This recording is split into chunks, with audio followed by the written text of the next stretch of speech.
Your Excellency, Prime Minister Daniel Duncan, the Prime Minister of the Republic of Cote d'Ivoire, distinguished panelists, and discussants, ladies and gentlemen. My job is very simple. Mine is just to bring the human development dimension of what Steve and Mario have said. And the idea is for us to see how can we use what is happening within the continent to accelerate human development in Africa. And the idea is for us to really look at the key messages that are emerging from this 2015 African Economic Outlook report with respect to how it affects human development.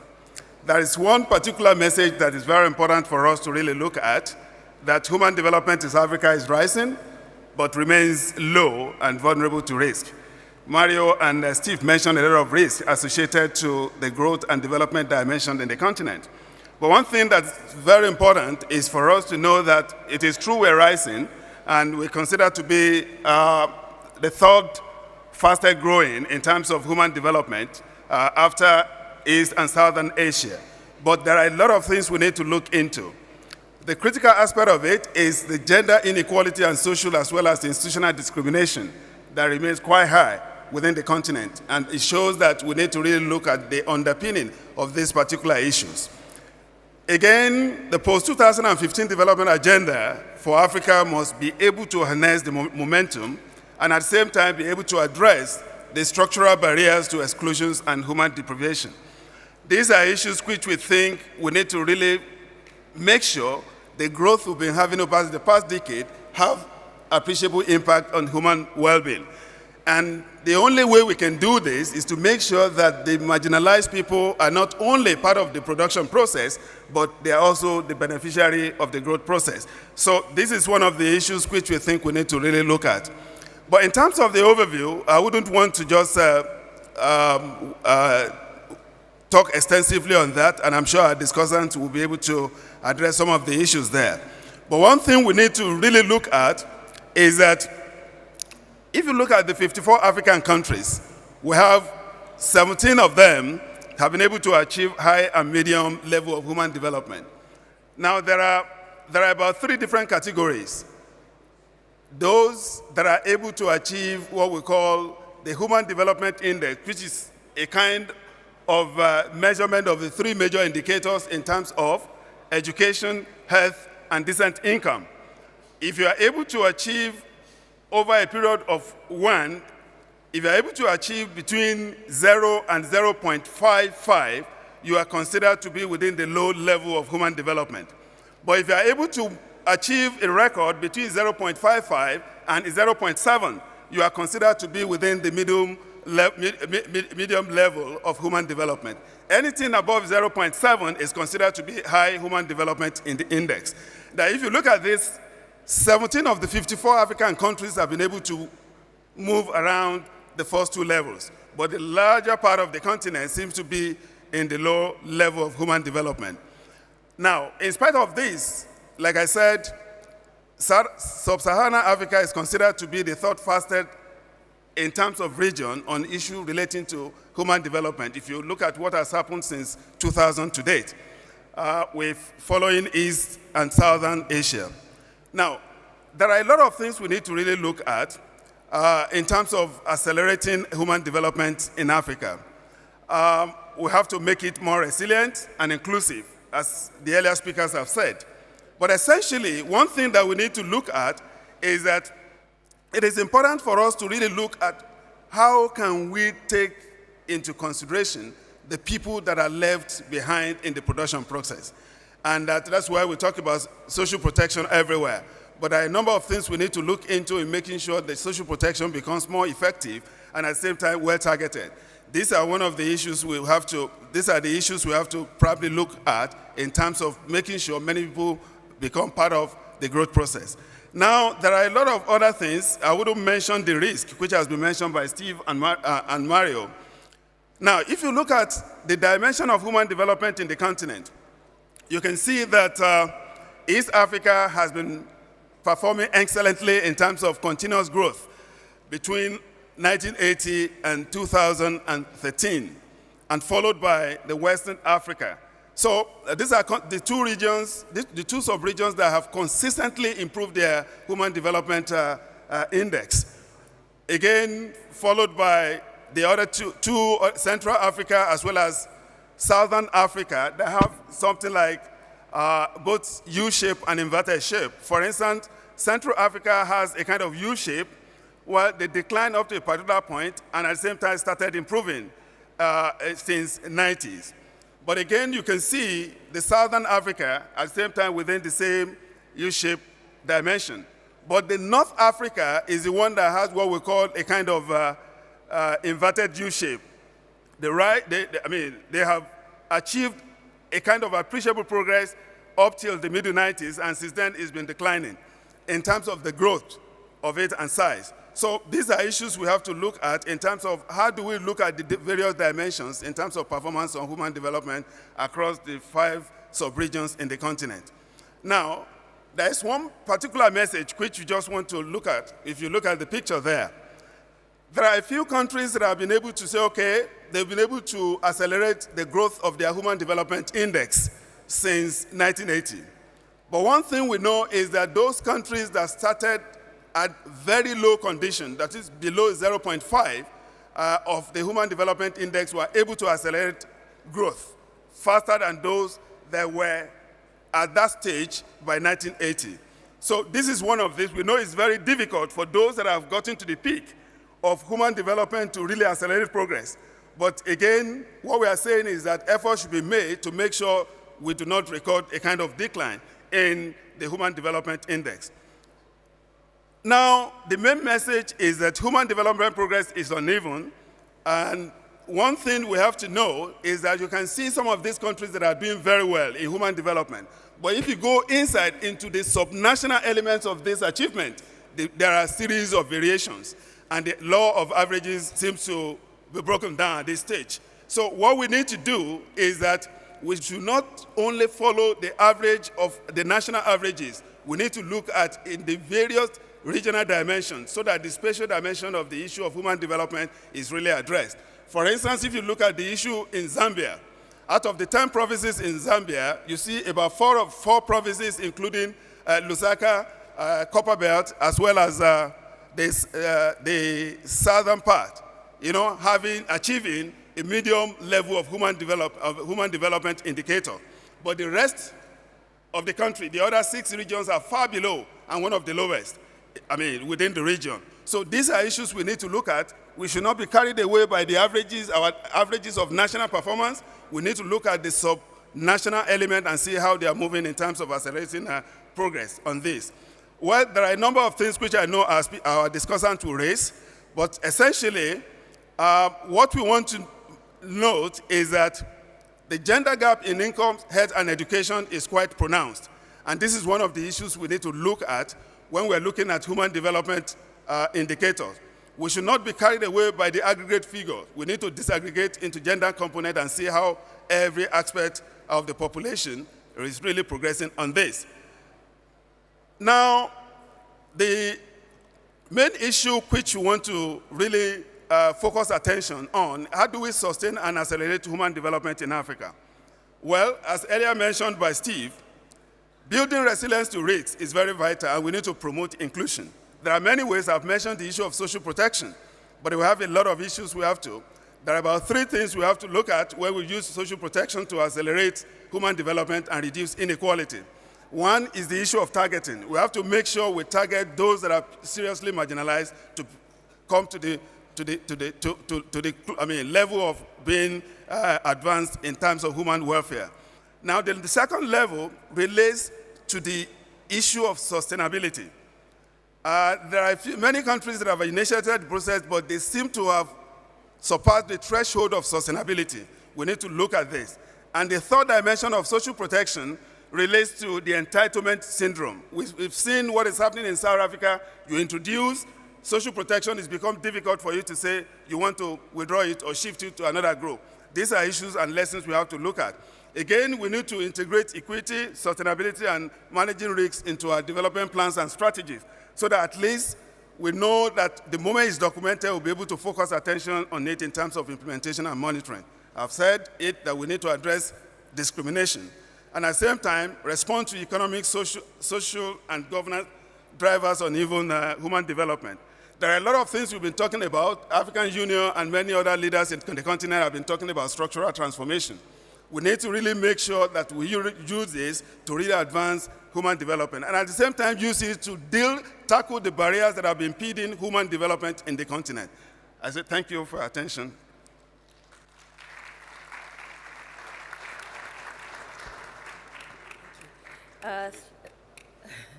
Thank you. So that was quite interesting, the breakdown of the economic outlook for Africa from your different perspectives. Prime Minister, I'll come to you, because what didn't come out is that your country's actually been doing well. You were one of the top reformed business environments. You've also been one of the economies that have grown the fastest, I believe, for the last 3 years. So if we're talking about growth and making sure that the growth covers everybody, that we reduce spatial inequality. What has Ivory Coast been? What has Ivory Coast experience been? Is the growth, this remarkable growth we're seeing, translating to all your citizens? I go there or? No, you cannot. Okay. One of the problems is which language to use.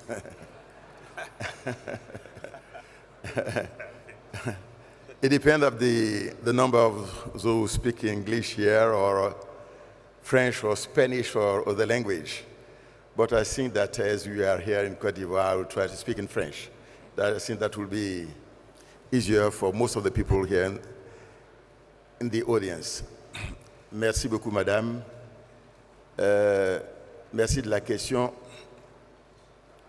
La Côte d'Ivoire, vous l'avez indiqué, est sortie d'une crise qui s'est terminée en 2010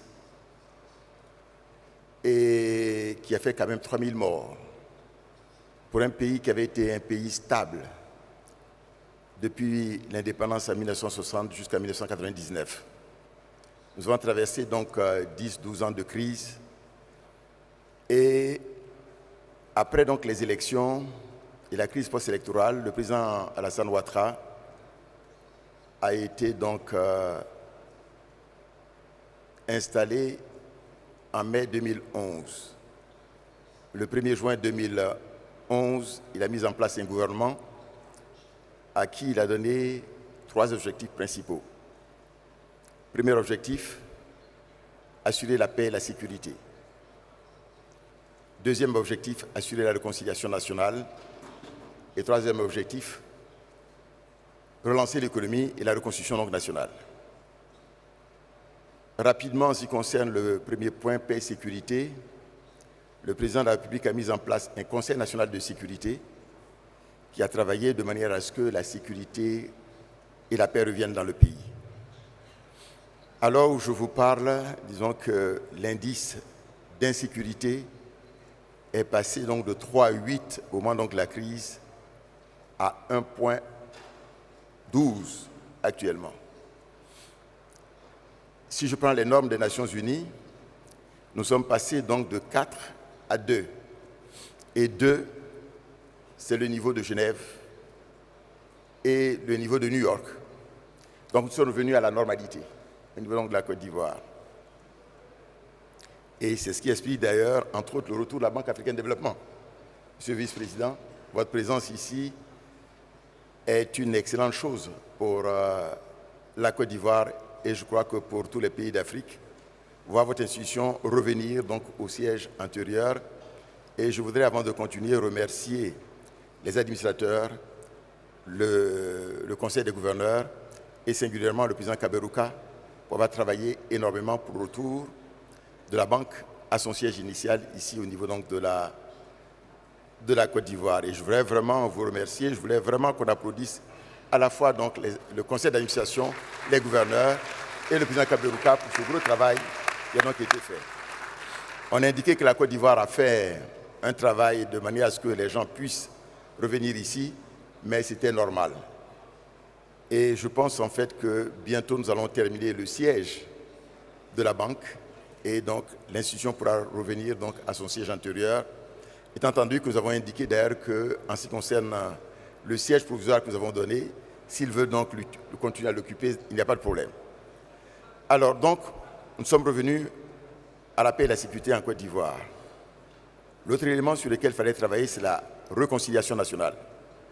Parce que le tissu social a été distendu du fait donc de la crise. Donc a été mise en place une commission nationale, vérité et réconciliation, pour travailler sur ces dossiers. Et pour aller vite, cette commission nationale, ayant fait un travail, il y a une autre commission qui est mise en place, la CONARIV, pour continuer notamment le comptage, l'identification de toutes les victimes de la guerre et permettre donc de les indemniser. Un montant de 10 milliards de francs CFA a été mis en place au niveau du budget 2015, de manière à ce que l'identification, disons que le paiement des victimes commence dès cette année.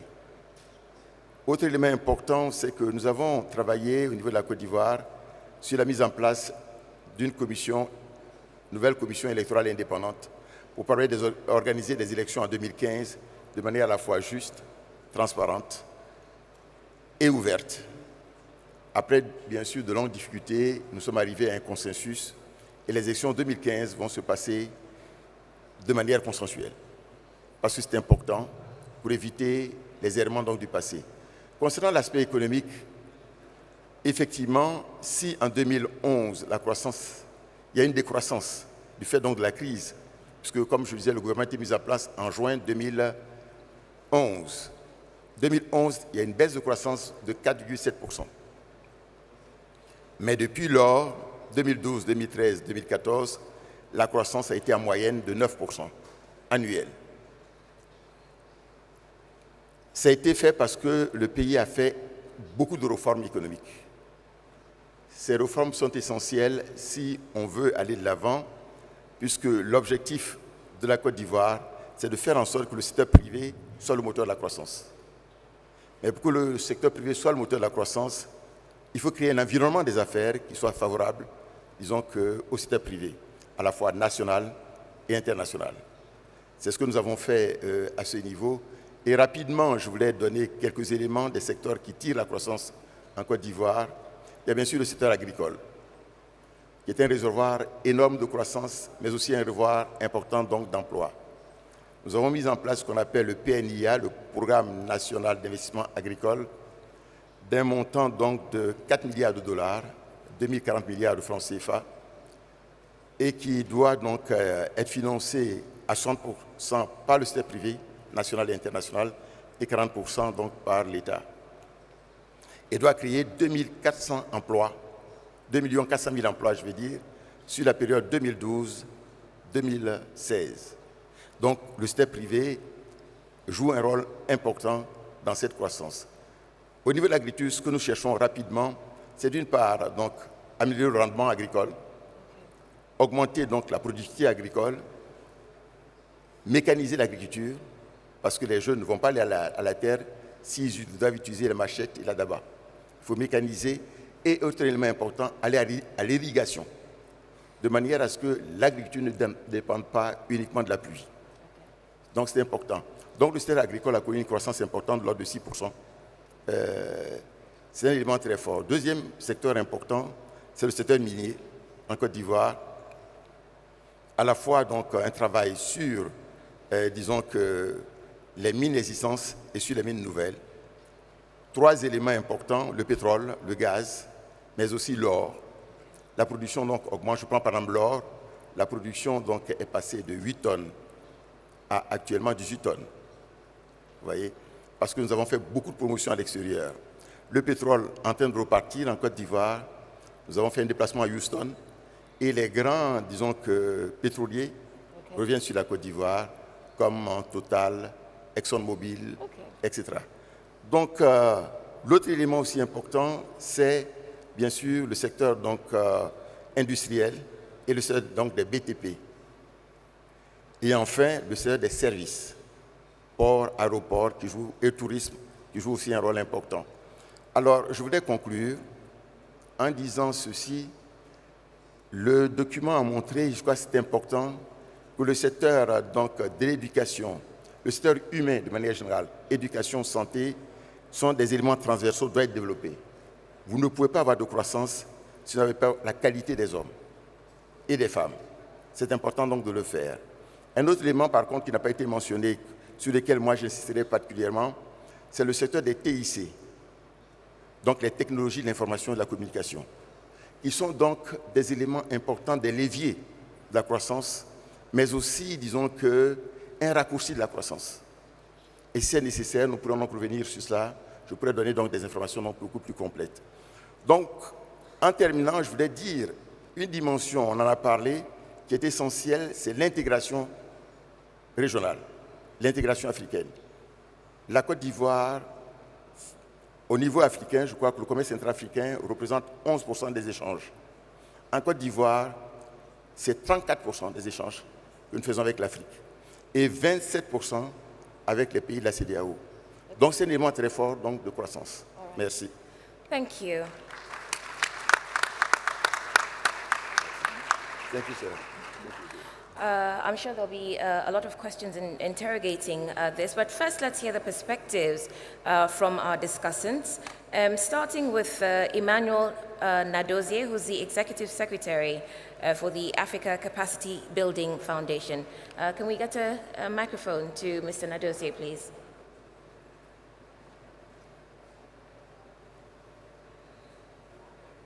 Thank you very much, Madam Moderator. Excellency Prime Minister Duncan, Excellencies, ladies and gentlemen, I'm told I have how many minutes? Not long, actually, just 1 to 2 minutes, and I'll cut you off if you go over. Okay. Now, this is an excellent report which addresses a very important issue of development, because this has not been given sufficient attention. So the attention that this has received in this highly analytical and well-prepared document is very commendable. So I thank the ADB and OECD and UNDP for doing a marvelous job on it. I think the recommendations are quite sound. But the central question we need to ask is, what will make an African leader to consider spatial inequality an issue that they should devote attention? And secondly, what will make them think that's a priority that has to happen? So it seems to me that we, in addition to the excellent recommendations that have been put in place as we move forward, we need to pay particular attention to 3 issues. Number one is the issue of the politics. And when I say focusing on the politics, because there's a historical angle here.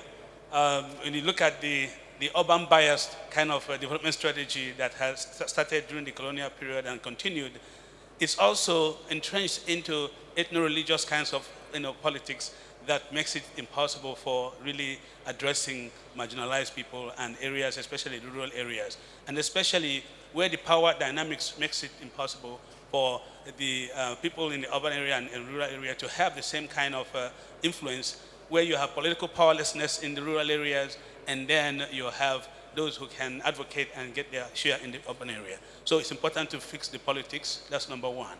Number two is, I think we are dancing around a very major issue here of population, and in particular population growth rate, which, and I think when Mario presented that, he showed that both the rural and urban population will be growing, which means that you might be really pouring water on a surface, and fixing the problem becomes a bit difficult.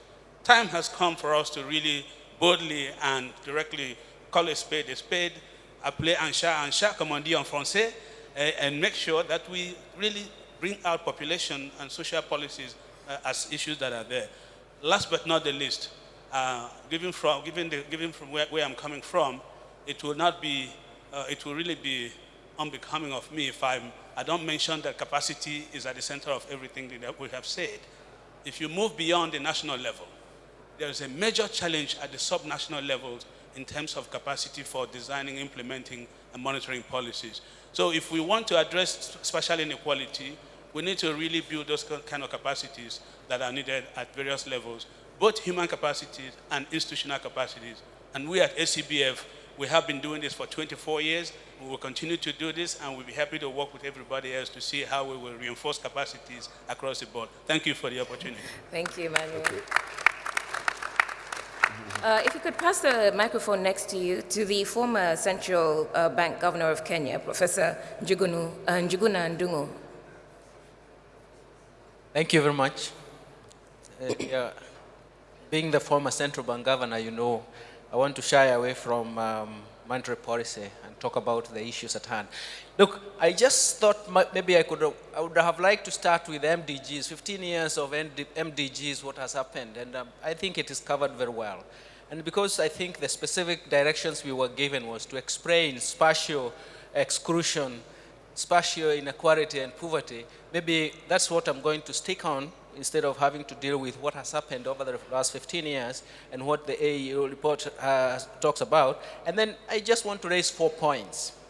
First, let's just be clear, and this is for me extremely very important, that accessibility of markets, we really need to rethink about accessibility of markets. Whether you are talking about smallholder producers, whether you are talking about SMEs, whether you are talking about financial markets, it is accessibility of markets that makes the difference. And this is a point that we really want to expound in terms of where are we? For me and where I have come from, financial markets, access to financial markets is very, very important for fighting poverty sustainably.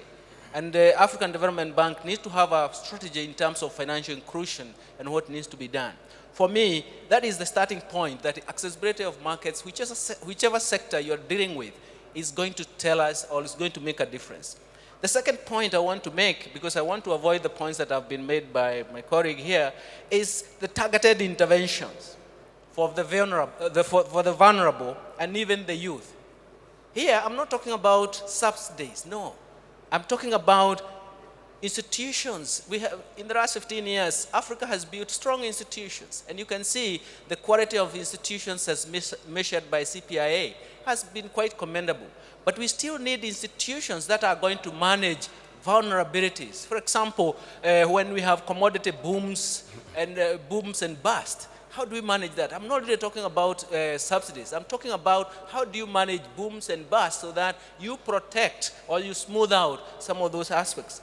The third point I want to make here, and because this report talks about regional integration, is that we really need to come up with long-term strategy for regional infrastructure programs and even financing those programs. We cannot talk about regional integration and accessibility to markets, whereas you have no even road networks, you have no even the basic infrastructure to get into those markets. So essentially, we really need to focus on what do we need to do for regional infrastructure programs and how do we finance it.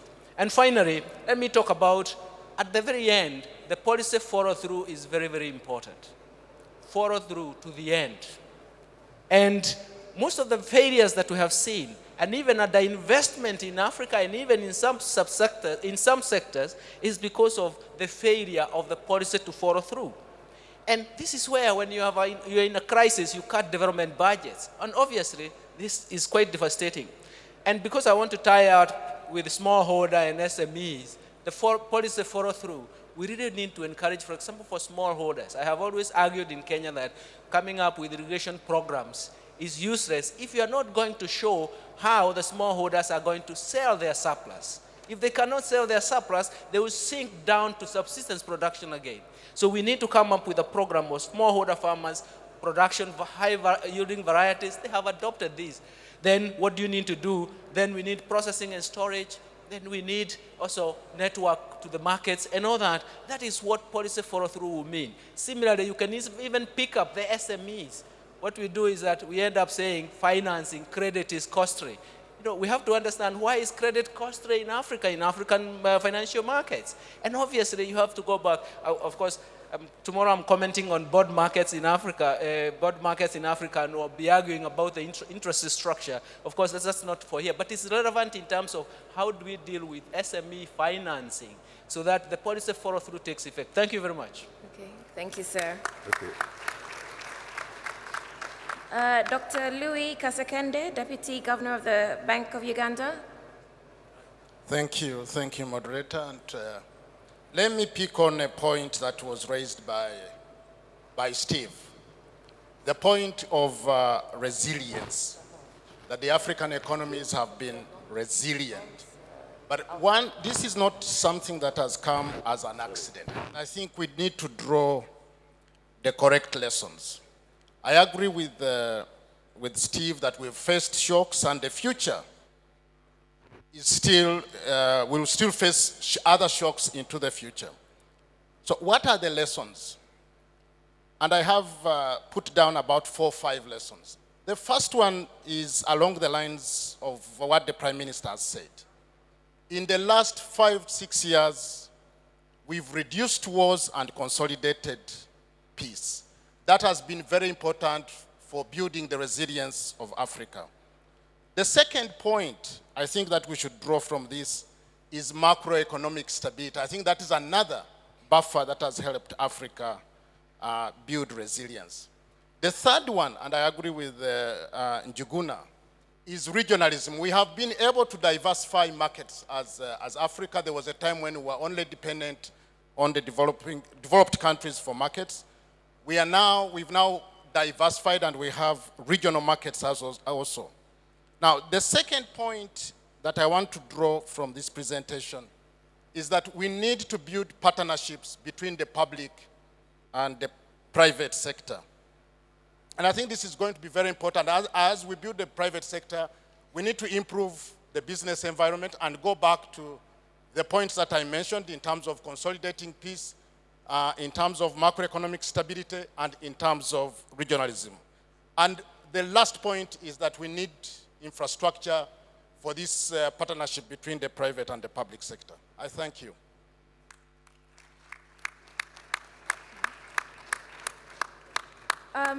Just a minute. We've heard quite a bit from the Anglophones, and so in the interests of lingual balance, would there be any Ivorian ministers who've accompanied the Prime Minister who might have a perspective to share with the institutions? Okay, if we could get a... Okay. Thank you. Merci. Je suis M. Moulombi, je viens de la société civile et je suis donc promoteur de l'Observatoire pour le développement durable pour les industries extractives au Gabon. Et parallèlement, je m'occupe du réseau pour l'économie verte en Afrique centrale. Alors, je voudrais faire mienne les félicitations des panélistes. Je m'adresse donc au directeur de l'OCDE, pour qui j'ai lu parfaitement cette étude, notamment au niveau de l'inclusion spatiale. Quelle place vous accordez aux conflits armés, aux pandémies émergentes telles qu'Ebola, mais aussi aux questions de la démocratie, de la transparence et de la réduction des comptes pour arriver effectivement, pour parvenir à l'inclusion sociale? Vous n'avez pas ressorti ces points qui font que, de fois, l'Afrique a du mal, effectivement, à obtenir ces taux de croissance. Je vous remercie. Thank you. If we could come back to Mr. Michael Atingi Ego, the Deputy Director of the Africa region for the IMF.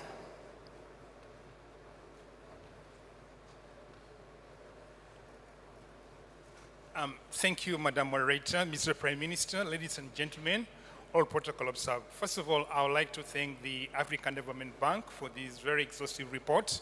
This is an area, in fact, I did a Google search about regional development and special inclusion. It is an area that is still virgin, so I think this is a significant value addition in this area here. I have just a couple of points. First, the analysis by Steve and Mario in terms of the macro perspectives and population dynamics and global value chains. I think the messages are consistent with the work that we've done at the fund. But my comments are basically on what Ayodele did present. And the first one is got to do with total inequality. If I were to decompose it into inequality within the regions and across the regions, I think the message of spatial inclusion comes clearly. If you have inequality across regions, then the message is relevant. But if it's within the regions, then probably it's not. And that is, is confirmed by the chart you have that shows the multidimensional poverty index. In the case of Lesotho, Swaziland, and Namibia, you find that the the dispersion is narrow, all right? But in the case of Ethiopia, the Ugandans, the dispersion is very high. So it means that spatial inclusion, right, in the case of Namibia, Swaziland, and Lesotho may not be the problem, but it may be the problem for the lower income countries in the region. That's what I thought I should mention. And then the second one is due with the measurement issues. I'm not very sure about the data. The household data available is mainly at the national levels, rural and urban. So I'm not sure how you get data at the regional and the state levels. And then secondly, economists are not unanimous regarding the decomposition of the Gini coefficient and also the measurements of opportunity inequality. So maybe you need to just clarify how you went about with the measurement of those indices. And then the other one that I want to mention is to do with the decentralization. This was said to be one of the policy measures to address the issue of special inclusion. You have a chart there that shows where India and Japan are lying. These two countries reflect the shares of revenue and expenditure to total revenue and expenditure of governments at the extreme end. But if I see the case of India, India still has got regional inequality. So how come that Japan, which has almost the same shares like India, doesn't have this problem? So I think there's a lot more that that is actually being portrayed that we have not covered in here. So probably it's got to deal with the design, the implementation, and of the whole policy of decentralization, which I think should come out much more clearly, notwithstanding the issues that were raised on capacity development by the ACBF. I think the capacity at the regional levels needs to be enhanced before we even talk about some of these things. Madam, I would like to say more, but in the interest of time, I'll leave it there. Okay. I thank you. Thank you. A quick intervention before I go to, I open the floor up to questions. Sir, do you have a microphone?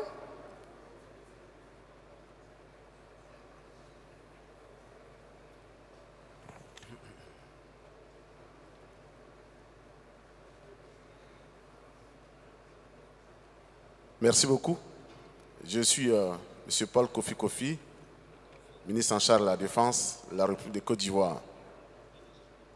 Le Premier ministre a pris tout à l'heure la parole et je voudrais à la suite indiquer que l'élément de sécurité est un facteur essentiel pour accélérer la croissance. Lorsque nous avons vu l'exposé tout à l'heure, on a vu que dans la partie nord de l'Afrique, la croissance a été plus faible parce qu'il faut reconnaître que cette zone est en instabilité depuis quelques années, alors que l'Afrique de l'Ouest, qui connaît une stabilité certaine, améliore ses performances. Et je pense qu'il est donc important aux économistes d'intégrer cette dimension, étant donné que la sécurité permet aux investisseurs de venir tranquillement, mais surtout permet de stabiliser les régimes et aussi de stabiliser les réformes. Quand une réforme est arrêtée en cours de chemin et qu'il faut reprendre à chaque fois, je pense que cela retarde l'Afrique. Et ensuite, il faut noter qu'à un moment donné, dans l'Afrique, on avait pratiquement 37 pays qui étaient en instabilité, en conflit interne ou externe avec leurs voisins. Aujourd'hui, c'est moins le cas et je crois que l'Afrique est en train de gagner sur ce facteur-là. Donc, je voudrais que les panélistes intègrent, surtout le rapport économique de l'Afrique, intègre cette dimension et qu'elle soit beaucoup plus visible et que, pourquoi pas, les indicateurs sur la sécurité soient intégrés dans l'analyse. Je vous remercie. Okay. Thank you. I'll open up the floor to, for your questions. To my colleagues in the media, I will say that there is a press conference taking place on the African Economic Outlook after this. So if you've got any questions, please remain behind for the press conference so that we can allow other delegates to engage with the panelists. So here's what we'll do. You raise your hand, you tell us your name, and very quickly ask your question. We're running out of time. I do have to end on schedule because there are other events taking place. So please raise your hands and we'll get a microphone to you. I'll take 3 questions at a time in order to make the most of our panelists. Thank you. Any questions? Yes, the lady in blue, thank you. Yes, Your Excellency, Excellencies, I'm Franny Leotier from COBA Private Equity Fund. And I have a question to the panelists on the role of the private sector, because in cross-border issues, spatial and territorial issues, what priorities do you see for policy that would enable the private sector to play its role, particularly the small and medium enterprises who develop all the jobs that will be needed for the growing populations? Thank you. Thank you. Another question, yes? There's a gentleman next to you. I'm Denis Sedieu, economist at International Coffee Organization. I speak English because my question goes to Steve Mugerwa. Knowing that agriculture is important in Africa, knowing that the rural population is the largest in Africa, but we still note that agriculture has not been supported. I don't know whether the factor that prevents the African Development Bank to strengthen and to give a strong support to agriculture. That's my concern. Thanks. Thank you. A third question from that area. Microphones, please.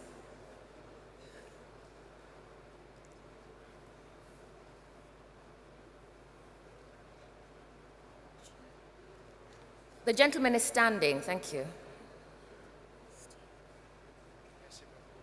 Thank you very much. Mahesh Kotacha, SCIC, New York. To Steve and the OECD, and then actually anyone, the two issues, macroeconomically, internationally, two things are really buffeting the world. One is oil prices, which are low and may remain low. So the issue is, what does that do to Africa, especially those who are producing, but also those who are consuming oil? Obviously, there's a differentiation of impact. Nigeria was downgraded, but other countries might feel better. Uganda, for example, your country might be well off, although it's also a potential producer. The second is the strength of the dollar and the weakness of the euro, and the potential for CFA devaluation. So if you could talk about the impact of macro international picture on the African economies and their resilience in face of what is likely to be a pretty major sustained sort of attack on prices of commodities and on interest rates and exchange rates. Thank you. So panelists, if we could start with that round of questioning. Steve, I might start with you because there was a specific question around agriculture, and then you can comment on the other questions. Okay, thank you very much, Madam. And thank you so much for the question on agriculture. Why agriculture still plays a very important role in the African economy, but the questionnaire, I don't quite see your face from here, but you seem to think that it's undershot, the support that we give to agriculture. Let me say this, that there is, for a very strange reason, which maybe other people understand, there's a bit of an agricultural romance.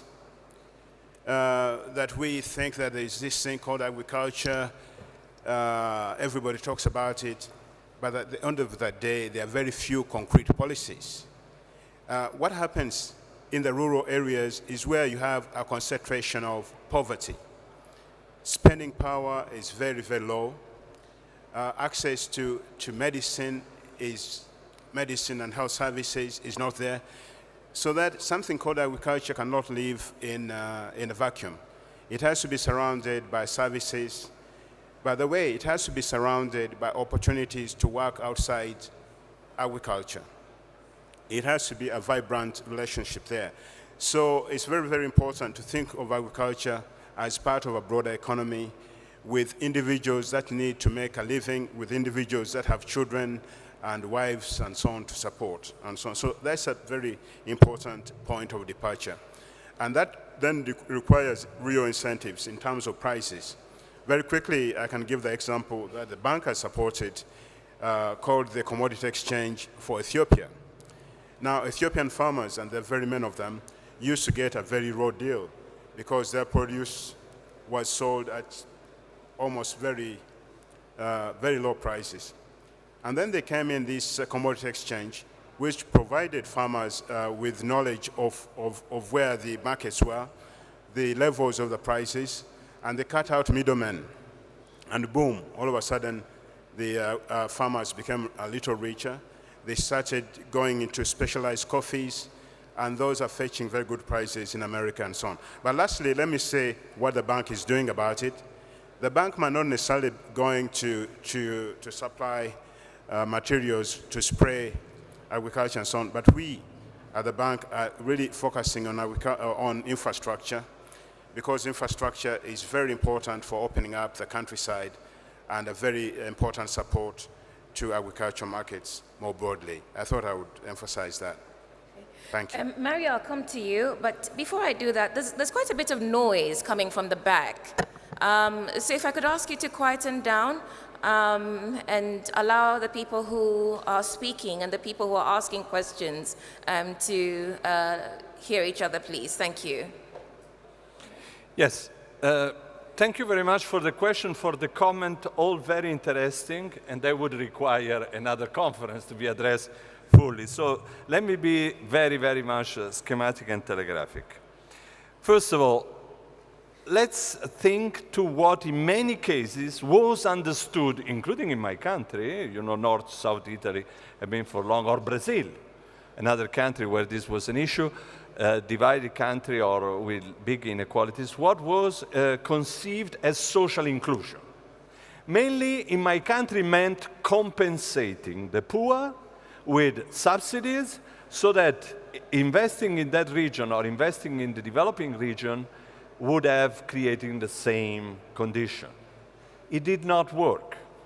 That solution of compensation immediately of inequalities did not provide social inclusion, actually maintained, and inequalities even increase over time, the exclusion. We are convinced from this side of the table that a policy is important. We are not saying the market will solve it. This market does not solve it automatically. Therefore, policy are required. But which one? And here I agree with many things that have been said, mainly by the commentator, by saying we need to build institutions, services. Let's think to experience, including in the European Union, but also in the United States in the 40s and the 50s, the extension services, not money, but information, by support, by creating mechanism to control the prices of agricultural commodities, for example. Yes, that's what's needed. But if this is what is needed, how can we ensure that the institutions with a capital I are capable to deliver? Is it by simply, and I agree totally with IMF, by decentralizing? No, decentralization is a tool. In reality, the objective is to have actors that know what they are doing and where they are intervening. A mistake that was done in many areas in the past was to think that the central government knows everything, can intervene, and so on. And then, in many countries, Brazil, for example, were created cathedrals in the desert because the local people were not asked what should have been done, because the local authorities were not in capacity to intervene.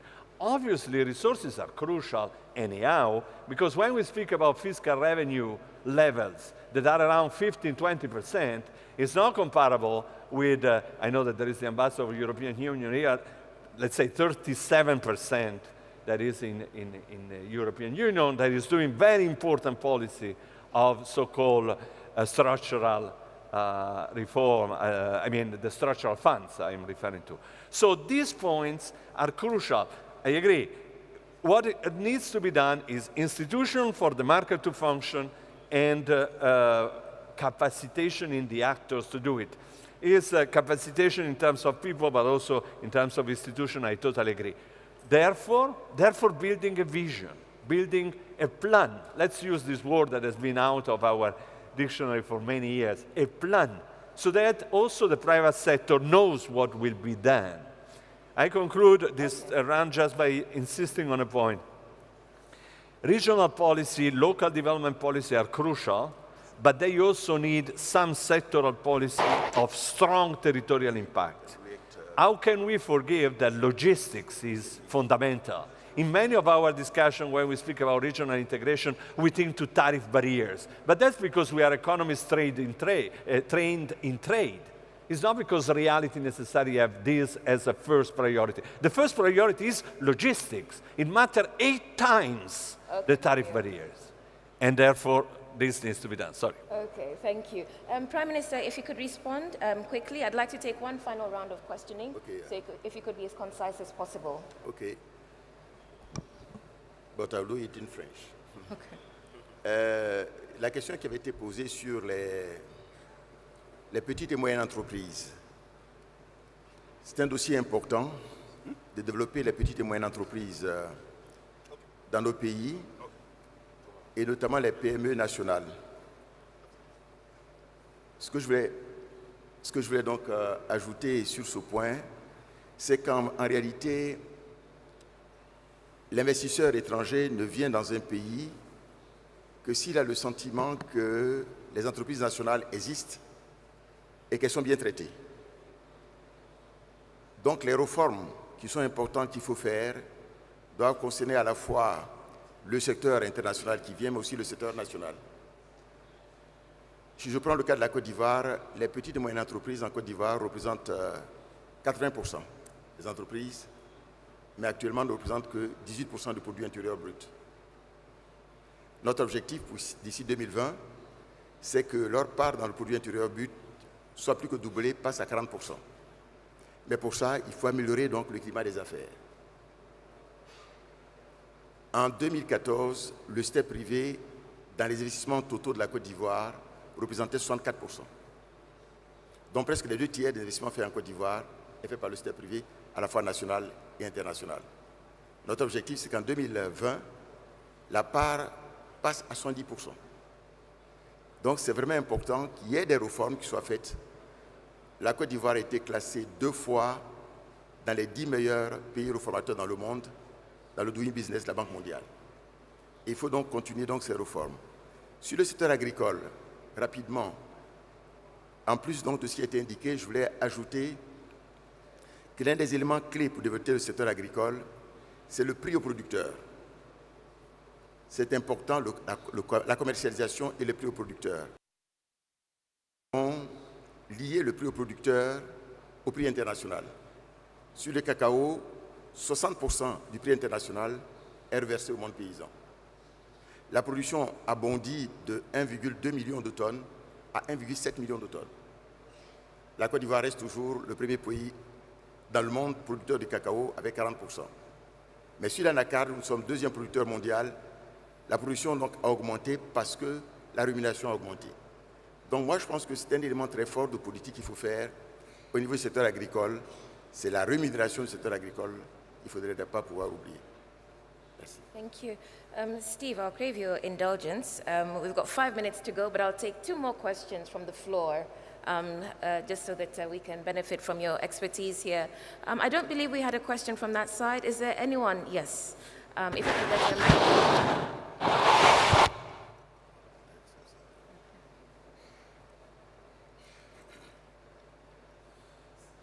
Good morning, Madam Chair, Excellency. We've heard a lot this morning about SMEs and spatial development and infrastructure and so forth, but we've heard very little about gender, female entrepreneurship. So should we understand that we first need to fix infrastructure and spatial disparities and green energy before we start addressing women entrepreneurship and women participation in the economy? Thank you. Thank you. And there's a question right at the back. Please stand up so that they can, there you go, yes. No, it was a lady. Thank you. Yes, good morning. My name is Sonia Toro, and I represent here the EU-Africa Chamber of Commerce. We recently organized in Belgium the first edition of the EU-Africa B2B Forum with a focus on SMEs. And the main outcome, which is my question here for the high-level panel, and which will be in French, en fait, le résultat concret de cette conférence que nous avons organisée à Bruxelles a été principalement l'accès au financement pour les PME, pour les SMEs. Et donc, ma question est de savoir, est-ce qu'il y a de nouvelles stratégies pour permettre de faciliter l'accès au financement des petites et moyennes entreprises. Merci. Thank you. That's it for this round of questioning. We've got a whole week of meetings, and so hopefully there'll be exchanges during which some of our concerns and questions can be answered. But now I'll allow the panel to answer that. The question of SMEs, that sounds like something, okay, sir, yes, go ahead.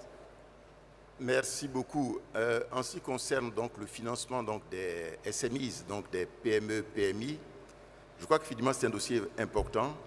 Une fois que l'environnement est créé, il faut trouver le financement pour aider donc les petites et moyennes entreprises à se développer.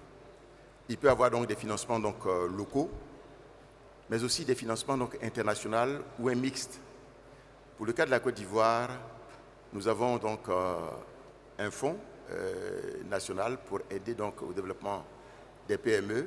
Nous avons mis en place avec la SFI et le groupe de la Banque mondiale un montant de 85 milliards de francs CFA pour aider donc, les petites et moyennes entreprises. Et donc la SFI, par exemple, participe, le groupe de la Banque mondiale participe pour 20 milliards de francs CFA pour le financement. Mais ces financements sont logés auprès donc, des banques qui le prêtent donc, donc aux petites et moyennes entreprises en fonction bien sûr de la qualité donc, des projets.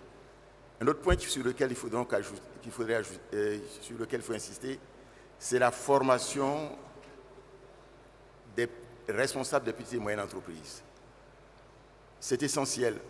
Hormis donc le fait d'avoir la vocation pour faire des affaires, il faut que celui qui crée des affaires soit assisté en matière de comptabilité et formé de manière à gérer donc son entreprise. Donc les financements, je pense que quand on a un bon projet, on peut toujours trouver donc des financements, notamment donc soit locaux ou surtout donc avec la communauté internationale. Et je crois que c'est le cas qui se passe en tout cas pour la Côte d'Ivoire. Merci. Okay. Aidele, I'll come to you because there's a bit of a link between the two questions, female entrepreneurship and new strategies for financing. From where you sit in terms of human development, because you did talk about you talked about human development, but you also talked about policies. What do you think we should be looking at? Well, thank you very much. There are a number of issues. If you look at the report, it shows that there's a wide gap on issues relating to gender inequality in terms of spatial equality. And what we need to do is to ensure that when we put policies in place, we shouldn't be too blind of the gender dimension of those things. And we have to be explicit in terms of what proportion goes into the gender dimension of whatever policy in terms of monitoring. And at the same time, one of the main challenges we've been having is that we have most of this aggregate data and statistics, but they are not disaggregated into their gender component, which makes it very difficult for us to have a kind of directed policy intervention, especially when it comes to entrepreneurial development.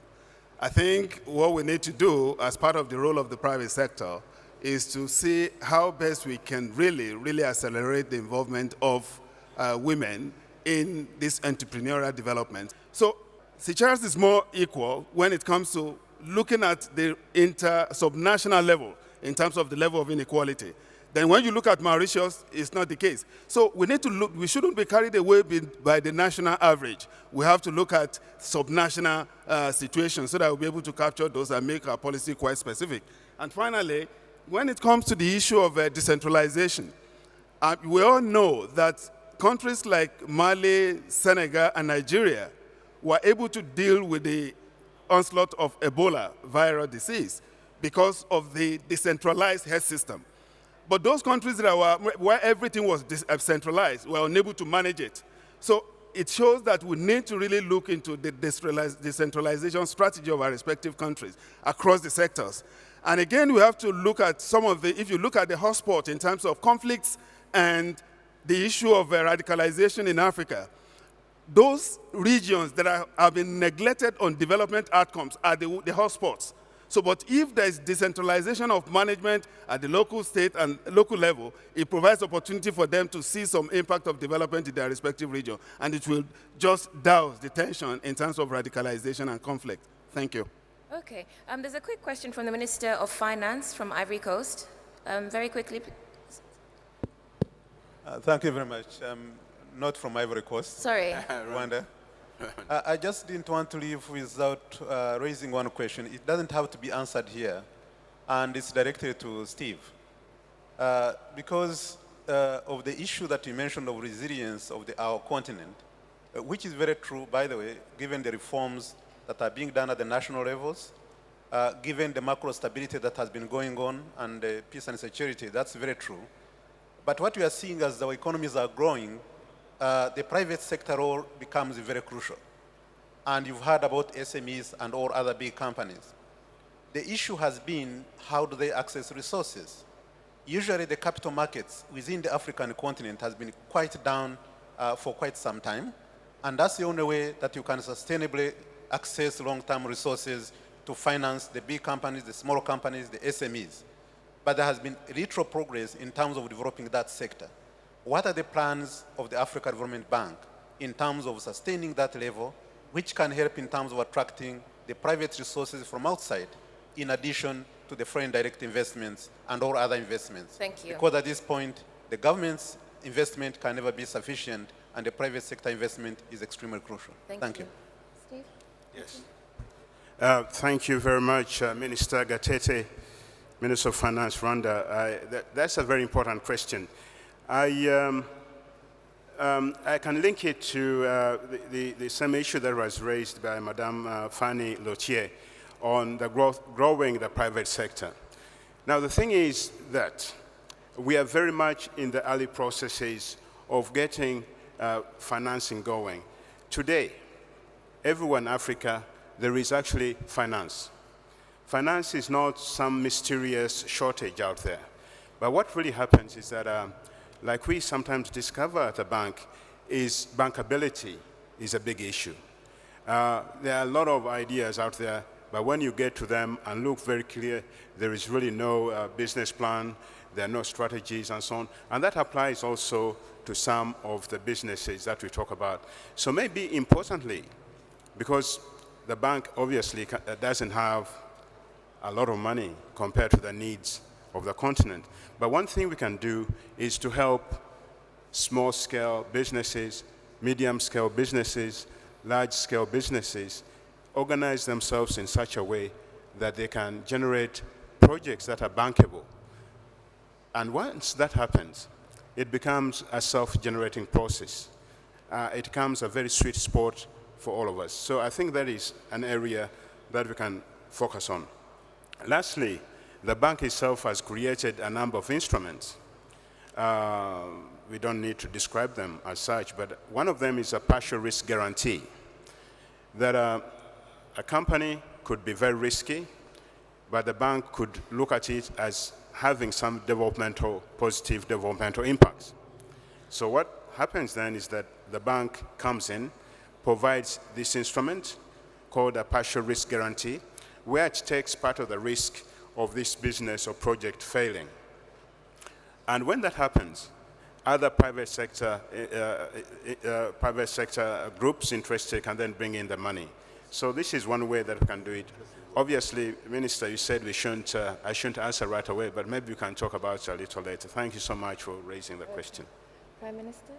Well, ce que je voulais ajouter simplement, maybe I'll say in English quickly, what I would like to add also for the financing of the private sector in our continent and in our countries is that we have also to boost, to develop the public-private partnership. That's one of the key sectors for the future in Africa, both for the national companies and also with the international private sector. We have done it with the ADB, financing the bridge here, the third bridge. It is a public-private partnership, 40% for the state and the other from the private sector. Well, you asked me to finally to launch. Yes, this is the launch of the African Economic Outlook for 2015. Yeah, okay. You're the guest of honor. Okay. And so I think the honor is yours to declare it officially launched. Okay. Merci beaucoup, madame. Okay, I will show it. Et nous, on vous accompagne. Nous aussi. Voilà. Comme ça a été demandé, je voudrais d'abord remercier donc les panélistes d'être présents. Remercier donc madame le modérateur donc de son rôle important pour cette disons, pour cette rencontre. Et je voudrais donc officiellement déclarer, lancer les perspectives économiques pour l'Afrique pour 2015, en vous remerciant donc les unes et les autres pour votre brillante participation à ce panel. Merci encore une fois.